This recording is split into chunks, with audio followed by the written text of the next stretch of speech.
लोकसभा के तीसरे चरण का मतदान हो चुका है। 93 सीटों पर मतदान हुए, जिसमें 1331 उम्मीदवारों की किस्मत तय की गई और वो किस्मत चुनावी मशीन में बंद है। 4 जून को खुलेंगे। लेकिन उससे पहले और इस तीसरे चरण के चुनाव के दौरान क्या कुछ चुनाव आयोग पर सवाल उठे, कितने गंभीर आरोप लगे और क्या कुछ लापरवाहियां की गई, वो सब कुछ विस्तार से समझेंगे। कहीं पर ईवीएम खराब हो गई तो कहीं पर लोगों के वोटर आईडी ही फाड़ दिए गए, आईडी प्रूफ ही फाड़ दिया गया ताकि वो मतदान ना कर सके, तो किसी को पीट पीट कर घर वापस भेज दिया गया। तो कहीं पर बूथ के अंदर ही चुनाव प्रचार भाजपा का चल रहा है। सिग्नेचर करने के लिए जो पेन मिल रहा है वहां पर कमल के निशान और मोदी जी की छपी हुई तस्वीर वाली कलम मिलती है। पूरी खबर विस्तार से समझेंगे। नमस्कार, मैं ब्यूटी गिरी और आप देख रहे हैं नेशनल दस्तक। जी हां, इस तरीके से पूरे देश में जहां जहां चुनाव हुए तीसरे चरण में कई अलग अलग तरीके की तस्वीर देखने को मिली। लेकिन पहले बात करेंगे गुजरात मॉडल की। जिस गुजरात मॉडल की पूरे देश में ढिंढोरा पीटा जाता है, उसी गुजरात की कई बूथों पर अलग अलग तरीके से धांधली की तस्वीर सामने निकल कर आई और उसी गुजरात के एक बूथ से ऐसे वीडियो निकल कर आई जहां पर दिखाया जाता है, जहां पर पेन जो सिग्नेचर करने के लिए पेन मिला, वहां पर मोदी, नरेंद्र मोदी की तस्वीर और कमल की जो है तस्वीर छपी हुई पेन मिलते हैं। ऐसे प्रिंटेड जो है पेन मिलते हैं और सोचिए किस कदर जो सरकारी कर्मचारी पोलिंग बूथ के अंदर जो वोटिंग के लिए जिम्मेदार हैं, वोट करवा रहे हैं, उनके द्वारा प्रचार प्रसार कराया जा रहा है। लेकिन चुनाव आयोग बिल्कुल पूरी चैन की नींद के साथ सो रहा है, कोई एक्शन नहीं लिया जा रहा है। लोग लगातार ट्वीट करके पूछ रहे हैं कि चुनाव आयोग कहां है, आचार संहिता का फॉलो कितनी सजगता से की जा रही है, आखिर चुनाव आयोग क्यों नहीं कर रहा है, एक्शन क्यों नहीं ले रहा। लेकिन इस पर कोई भी प्रतिक्रिया नहीं ली जा रही है। गुजरात में चुनाव के दौरान पोलिंग बूथ पर प्रभु राम की कटआउट देखने को मिलती है। इससे क्या कुछ मैसेज दिया जा रहा है वो आप सीधे समझ सकते हैं। राम मंदिर का मुद्दा पूरे साल भुनाया गया और उसके बाद चुनाव के दौरान भी चुनाव के ठीक कुछ घंटे पहले ही ट्वीट करके भी बता दिया जाता है कि रामलला का मंदिर याद रखना। और अगर आप ट्वीट पढ़कर बूथ तक जाते जाते अगर भूल भी जाते हैं तो आपको बूथ पर जो है रामलला का कटआउट देखने को मिल जाएगा, ताकि आपको संदेश मिल जाए कि वोट किधर देना है। आपको अपनी समस्याओं को ध्यान नहीं रखना है, आपको सिर्फ राम को याद रखना है। महंगाई, बेरोजगारी और जितने भी तमाम मुद्दे हैं, शिक्षा, स्वास्थ्य, तमाम मुद्दों को भूल जाइए, सिर्फ राम को याद रखिए और जाकर वोट देकर आ जाइए। ये भाजपा की पूरी तरीके से जो नीति है उस पर हम आपकी सारी खबरें बता रहे हैं। जिस तरीके से पोलिंग बूथ से जो तस्वीरें निकल कर आई है और चुनाव आयोग कितनी चैन की नींद लेकर सो रहा है, उस पर कोई कार्रवाई नहीं की जा रही है।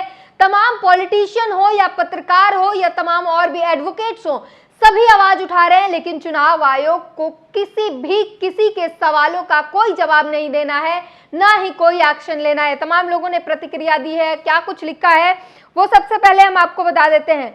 श्रीनिवास वीवी जो आईवाईसी के प्रेसिडेंट है, इंडियन यूथ कांग्रेस के प्रेसिडेंट, क्या लिखते हैं। वाह रे चुनाव आयोग, गुजरात के मतदान केंद्रों में भाजपा की चुनावी सामग्री के साथ मतदान करा रहा है भारत का चुनाव आयोग। और उसकी उन्होंने पूरी वीडियो शेयर की है जिसमें दिखाया जा रहा है वो पेन जो सिग्नेचर करने के लिए मिलता है और किस तरीके से भाजपा की सामग्री पोलिंग बूथ पर इस्तेमाल की जा रही है, प्रचार प्रसार किए जा रहे हैं। आपको याद होगा पहले चरण के जो मतदान हुए थे उसमें नागपुर से कैसी तस्वीर आई थी। वोटिंग के दौरान जो पर्चा निकल रहा था उसमें से जो है नितिन गडकरी की तस्वीर के साथ कमल का फोटो और उसके साथ फिर एक बार नितिन गडकरी पर भरोसा जताए जाने के लिए प्रचार किया जा रहा था। और इस तरीके से देश में मतदान हो रहा है, जहां आचार संहिता लगा हुआ है, वहां पर जहां प्रचार प्रसार करना जो है 24 घंटे के पहले ही प्रचार प्रसार जहां बंद कर दिया जाता है, वहां पर पोलिंग बूथ के अंदर मतदान के दौरान प्रचार चल रहा है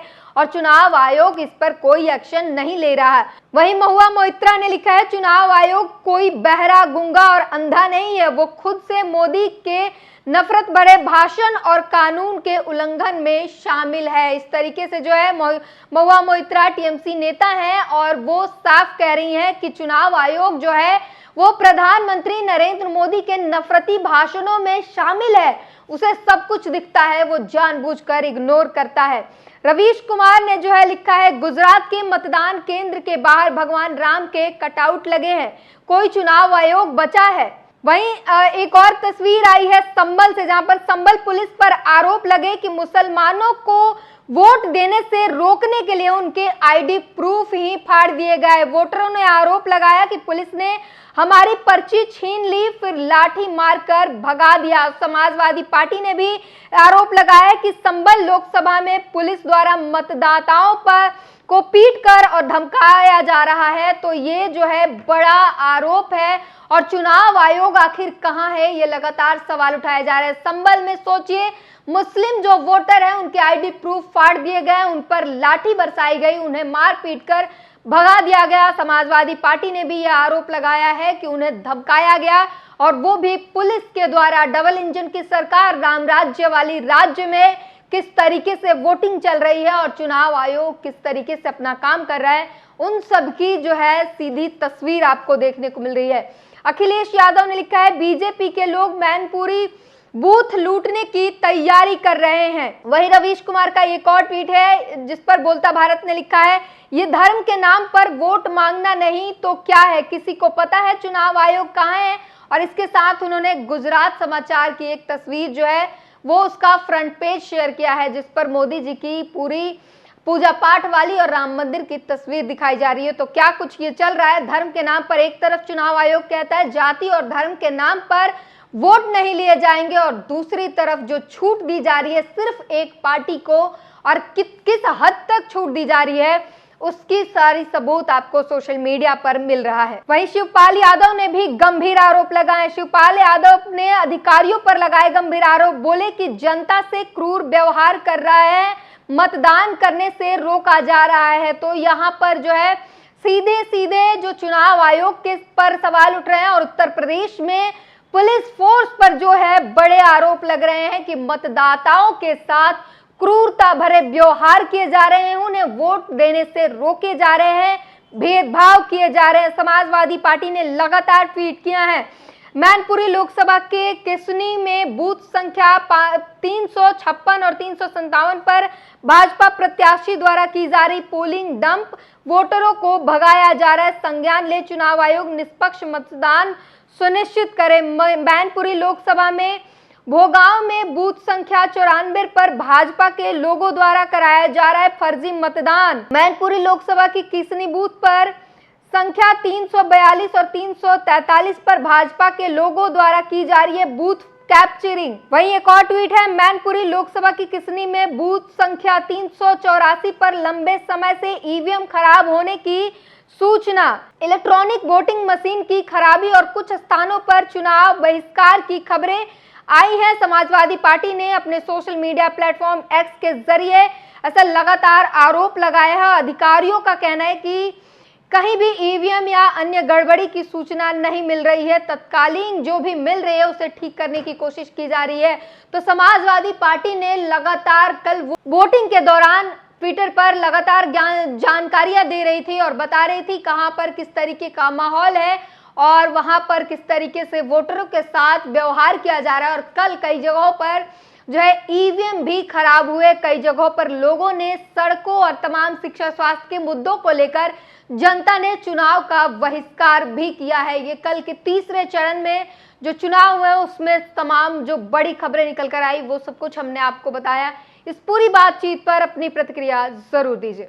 नेशनल दस्तक की आपसे गुजारिश है कि अगर इसको बचाना चाहते हैं तो नेशनल दस्तक को सब्सक्राइब करने के लिए रेड कलर के सब्सक्राइब बटन को दबाएं, फिर बेल आइकन की घंटी दबाएं।